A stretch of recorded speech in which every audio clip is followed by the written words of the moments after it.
Hello बच्चों, कैसे हो आप सब। Today we come up with another video and in this video we will discuss and the entire chapter in this video we will discuss. And हमने पिछली video में chapter को शुरू कर दिया था, तो इस वीडियो में हम प्लास्टिक के बारे में डिस्कस करेंगे। पिछली वीडियो में हमने सिंथेटिक फाइबर्स को कवर किया था, उसके पूरे टॉपिक्स को, उसके टाइप्स को समझा था। सो आज हम समझते हैं प्लास्टिक क्या होता है। सो प्लास्टिक एक ऐसा पॉलीमर होता है, सिंपल मॉलिक्यूल से बनता है। सो अरेंजमेंट होता है सिंपल मॉलिक्यूल्स का डिफरेंट पॉलीमर्स के अंदर, वो सेम टाइप का नहीं होता। और ये कुछ सर्टेन प्लास्टिक्स होते हैं जिसमें मोनोमर्स अरेंज किए जाते हैं स्ट्रेट चेन के अंदर। सो इन प्लास्टिक्स को हम बोलते हैं linear arrangement of molecules and they are known as thermoplastics. तो लीनियर अरेंजमेंट मोनोमर्स का कैसे होगा, जैसे हमने ऊपर सिंथेटिक फाइबर्स में पढ़ा था कि अगर हम बीड्स को अरेंज करते हैं थ्रेड के अंदर तभी एक नेकलेस प्रिपेयर किया जाता है, वैसे ही प्लास्टिक है। सो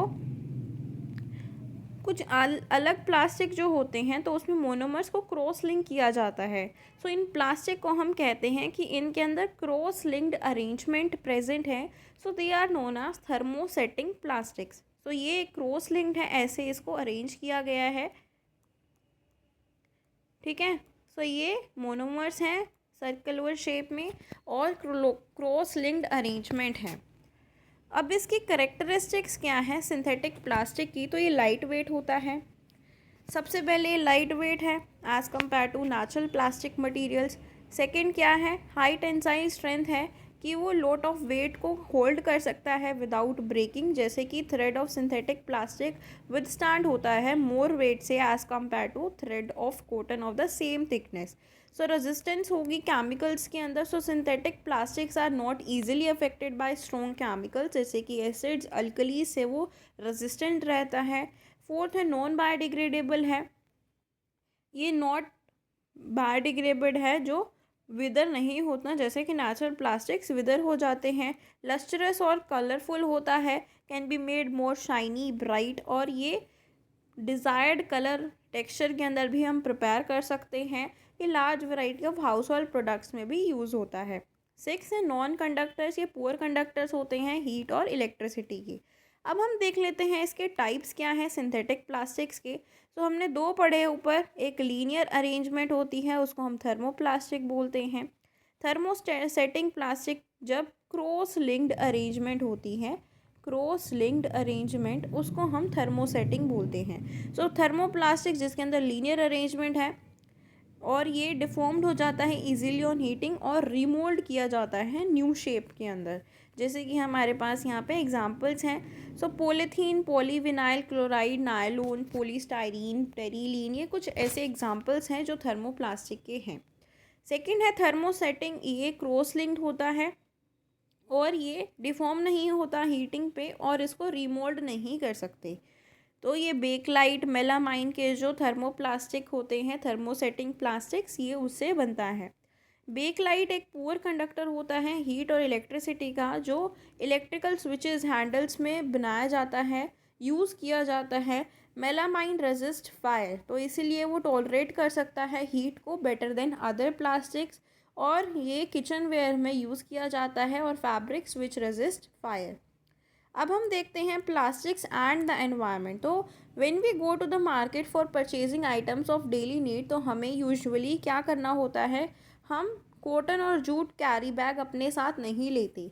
सो जो शॉपकीपर होता है वो हमें एक जो पॉलीथीन कैरी बैग देता है, उसके अंदर हमारी जो चीज़ है जो हमने परचेज़ की है उसको उसमें डाल के दे देता है।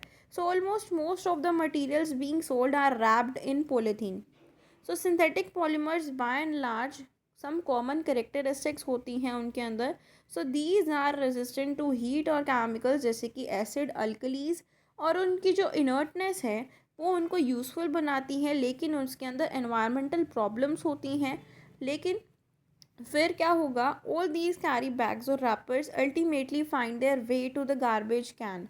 सो the disposal of all such plastic garbage is major problem all over the world, and because जो प्लास्टिक है वो डिकम्पोज नहीं हो सकती by the action of bacteria, तो इसीलिए वो पोल्यूशन क्रिएट करती हैं, और जो मटेरियल्स डिकम्पोज हो जाते हैं नेचुरल प्रोसेसेस के अंदर उसे हम बायोडिग्रेडेबल बोलते हैं, जैसे कि parts and skins of vegetables and fruits, left over food stuff जो रह जाता है, पेपर, कॉटन, ये जो एग्जांपल्स हैं ये बायोडिग्रेडेबल मटेरियल्स के एग्जांपल्स हैं। और जो डिकम्पोज नहीं होते और बहुत ज़्यादा लंबा समय ले लेते हैं डिग्रेड होने के लिए, उसे हम नॉन बायोडिग्रेडेबल बोलते हैं, जैसे कि प्लास्टिक बैग्स, प्लास्टिक बकेट्स, ये कुछ एग्जांपल्स हैं नॉन बायोडिग्रेडेबल की। अब डैमेज कौन से कोज होते हैं प्लास्टिक वेस्ट से?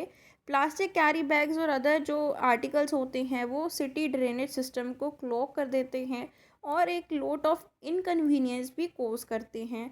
स्ट्रे काउज, अदर एनिमल्स जो प्रोसेस करती हैं ईटिंग द फूड वेस्ट को, वो खाती हैं, वो इस मटेरियल्स को भी ईट कर लेती हैं और उनके जो गला है उसको चोक कर देता है, वो डाइजेस्टिव ट्रैक को चोक कर देता है, जिसकी वजह से उनकी डेथ भी हो सकती है।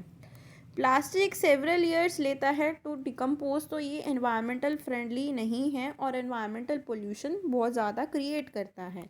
प्लास्टिक को अगर हम बर्न करते हैं तो उसमें से हार्मफुल गैसेस प्रोड्यूस होती हैं जो एयर को पोल्यूट करती हैं। तो इसको हम मेज़र्स हैं कुछ जिससे हम उस डैमेज को कंट्रोल कर सकते हैं। सो हमें प्लास्टिक रैपर्स को केयरलेसली रोड्स पे नहीं थ्रो करना चाहिए, तो इनको जनरेट करना चाहिए, they generally get carried into the city sewage system, जिससे क्लोगिंग होगी ड्रेनेज की। बायोडिग्रेडेबल और नॉन बायोडिग्रेडेबल वेस्ट जो हैं उनको should be collected separately and disposed of separately. तो बायोडिग्रेडेबल और नॉन बायोडिग्रेडेबल जो चीज़ें हैं उनको अलग अलग सेपरेटली डिस्पोज करना चाहिए। थर्ड है, we should make use of bags जो कॉटन और जूट से बनते हैं जब भी हम शॉपिंग के लिए जाएं, जिससे यूज़ ऑफ प्लास्टिक कम हो सकता है। एज ए रिस्पॉन्सिबल सिटीज़न हमें 4R प्रिंसिपल को याद रखना चाहिए: reduce, reuse, recycle and recover. So हमें डेवलप करनी चाहिए ये हैबिट्स और इस एनवायरनमेंट को, हमारे जो एनवायरनमेंट है अर्थ पे, प्रिजर्व करना चाहिए चीज़ों को, ठीक है, जिससे एनवायरमेंटल पोल्यूशन है वो रिड्यूस हो सके। अब हम चलते हैं कीवर्ड्स पे। बायोडिग्रेडेबल एक ऐसा मटेरियल जो डिकम्पोज होता है नेचुरल प्रोसेस के through. Monomer small basic molecule होते हैं पॉलीमर्स के अंदर। नेचुरल फाइबर्स ऐसे फाइबर्स जो प्लांट एंड एनिमल से प्रोड्यूस किए जाते हैं। नॉन बायोडिग्रेडेबल जो डिकम्पोज नहीं हो सकता और ज़्यादा समय लेता है डिग्रेड होने के लिए। पॉलीमर एक लॉन्ग चेन मॉलिक्यूल होता है जिसे हम लार्ज नंबर ऑफ मोनोमर्स से मिलके बनाते हैं। रीजनरेटेड फाइबर एक ऐसे फाइबर्स जो प्रोसेसिंग होते हैं नेचुरल फाइबर्स की। सिंथेटिक फाइबर्स जो मैन मेड फाइबर्स हैं, केमिकल प्रोसेसेस से बनाया गया है। टेंसाइल स्ट्रेंथ एक ऐसी लिमिट जिससे सिंथेटिक फाइबर्स या प्लास्टिक मटेरियल विदस्टैंड कर सकता है एक्सटर्नल फोर्स को। मतलब जैसे कोई भी चीज़ है, कोई भी फाइबर की हमें स्ट्रेंथ चेक करनी है तो हम उसके ऊपर वेट रखेंगे, जिससे हमें पता चलेगा कि जो उसके थ्रेड हैं वो उसको कितना होल्ड कर पा रहे हैं विदाउट ब्रेकिंग। थर्मोप्लास्टिक प्लास्टिक्स जो फॉर्म किए जाते हैं लीनियर अरेंजमेंट ऑफ मोनोमर से। थर्मोसेटिंग प्लास्टिक्स ये क्रॉसलिंग अरेंजमेंट होती हैं मोनोमर्स की। यू मस्ट नो में क्या है वही है जो हमने चैप्टर में रीड किया है अभी। Natural fibres plants and animals से ऑब्टेन किए जाते हैं। सिंथेटिक फाइबर्स मैन मेड होते हैं।